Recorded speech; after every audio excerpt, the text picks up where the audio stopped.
ബന്ധപ്പെട്ടൊരു വിവാദം ഇപ്പോൾ ഉണ്ടായത് ഈ ശബരിമല സ്വർണ്ണക്കൊള്ളയെ ബന്ധപ്പെട്ടുകൊണ്ട് ഈ പ്രചാരണത്തിനിടയ്ക്ക് ഒരു പാരഡി പാട്ട് ഇറങ്ങിയിരുന്നു. ആ പാട്ടുമായി ബന്ധപ്പെട്ടൊരു വിവാദം ഉണ്ടായിട്ടുണ്ട്. അത് ഈ ഭക്തിഗാനത്തെ വികലപ്പെടുത്തിക്കൊണ്ടാണ് ഈ പാട്ട് ഉണ്ടാക്കിയത് എന്നുള്ളതാണ് ഒരു ആരോപണം. ഇപ്പോൾ ഈ DGPക്ക് സംബന്ധിച്ച് പരാതിയൊക്കെ പോയിട്ടുണ്ട്. ആ പാട്ട് കേട്ടിട്ടുണ്ടായിരുന്നോ? ഞാൻ ആ പാട്ട് കേട്ടിട്ടില്ല.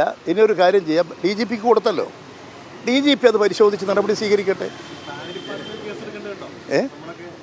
അല്ല, എന്താ ഇത് പാടിയത് എന്ന് എനിക്കറിഞ്ഞുകൂടല്ലോ.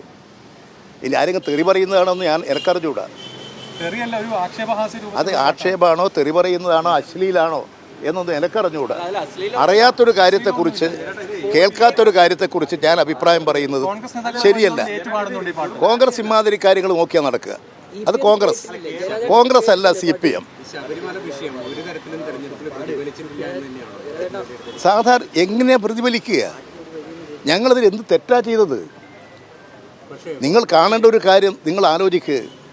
ഇപ്പം ഞാനതാ പറയാൻ പോണത്. തിരുവനന്തപുരത്ത് 101 സീറ്റിൽ 50 സീറ്റ് BJP നേടി. എന്ത് കണ്ടിട്ടാ? എന്ത് സേവനം നടത്തിയിട്ടാ? എന്ത് ജനക്ഷേമകരമായ പരിപാടി നടപ്പിലാക്കിയിട്ടാ? എങ്ങനെയാണ് നേടിയത്? രാജ്യത്തുണ്ടാക്കിയിട്ടുള്ളൊരു പ്രത്യേക അപകടകരമായ നീക്കമുണ്ട്. ഞാൻ അന്ന് നിങ്ങളോട് പറഞ്ഞതുപോലെ തന്നെ അപകടകരമാണത്. വർഗീയ വിദ്വേഷം, മനുഷ്യർക്കിടയിൽ വിതക്കാൻ പാടില്ലാത്ത വിത്ത് വിതച്ചിട്ടുണ്ട്. ജാതീയത ഇളക്കി വിടുകയാണ്. ഇത് നമ്മുടെ കേരളത്തെ എവിടെ കൊണ്ട് ചെന്നെത്തിക്കും? ഒരു തെരഞ്ഞെടുപ്പിൽ ഒരു 10 വോട്ട് കിട്ടാൻ ഇത്തരത്തിലുള്ള പല ശ്രമങ്ങൾ നടത്തുന്നുണ്ട്. അതൊക്കെ ദൂരവ്യാപകമായ പ്രത്യാഘാതമുണ്ടാകും. അതൊന്നും ഇടതുപക്ഷത്തിന് സ്വീകരിക്കാൻ പറ്റില്ല. ജനങ്ങളോട് കാര്യങ്ങൾ തുറന്നു പറയുക, ജനവിശ്വാസം നേടിയെടുക്കുക, അതിലൂടെ അധികാരത്തിലേക്ക് വരിക എന്നുള്ളതല്ലാതെ തെറ്റായിട്ടുള്ള ഒരു നടപടികളും ഇടതുപക്ഷം സ്വീകരിച്ചിട്ടില്ല. ഞാൻ എന്താണെന്ന് എനിക്ക് അറിഞ്ഞുകൂടാ. അതെ, അവരിത് പാട്ട് പാടാനുള്ള കേന്ദ്രമാണ് ധരിച്ചു കാണും.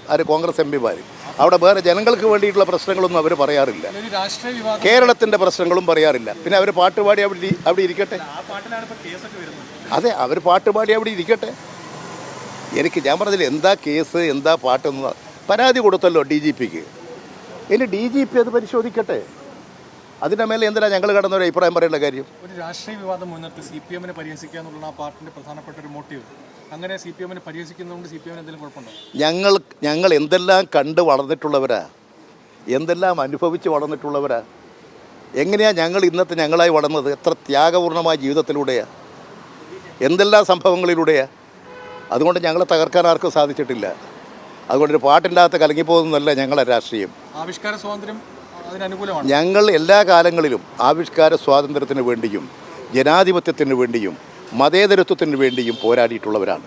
മതവിദ്വേഷവും ജാതിവിദ്വേഷവും അതുപോലെ ദൈവത്തെ തന്നെ തെറ്റായ വഴിയിൽ പ്രചരണത്തിന് ഉപയോഗിച്ച് രാജ്യത്ത് അരാജകത്വം സൃഷ്ടിക്കാൻ.